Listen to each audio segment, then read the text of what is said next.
السلام عليكم، ازيكم يا شباب. الفيديو ده سريعا للناس اللي في كلية تجارة، تحديدا اللي لسه ما تخصصوش. كل فترة يجيلي سؤال: انا ناوي اتخصص ومش عارف اتخصص محاسبة ولا إدارة، مش عارف اتخصص محاسبة ولا إحصاء، مش عارف اتخصص محاسبة ولا تأمين. يا ترى ايه الحاجات اللي مطلوبة؟ السؤال ده بتسأله كتير.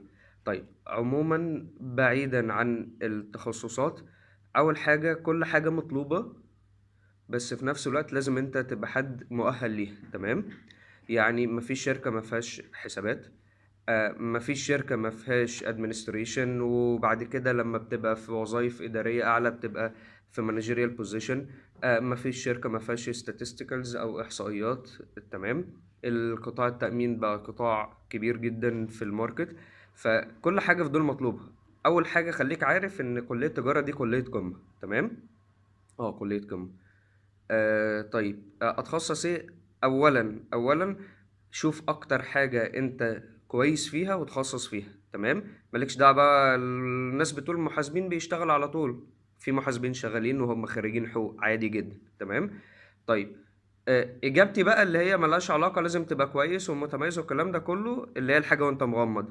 لو انت داخل تجارة بس عشان التنسيق عشان المجموع، وانت كده كده مش حاببها، ودي حاجة انت شايف اللي انت مش هي دي الشغف بتاعك وانت مش متميز فيها، عايز تعدي فيها والسلام، وفي نفس الوقت عايز حاجة تبقى تنفع لأكتر من مجال وأكتر من صناعة وأكتر من وظيفة، وانت مغمض، خش إدارة أعمال. ليه إدارة؟ مفيش شركة ما فيهاش administration، مفيش شركة ما فيهاش إدارة، مفيش شركة زي ما قلنا ما فيهاش administration. بلس ان ايا كان الادارات جوه الشركه، بعد فتره معينه حضرتك لما هتترقى هتمسك منصب اداري.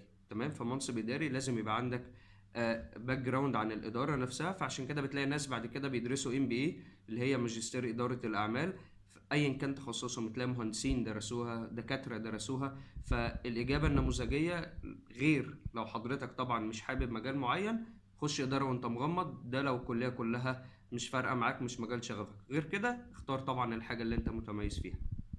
اشكركم يا شباب.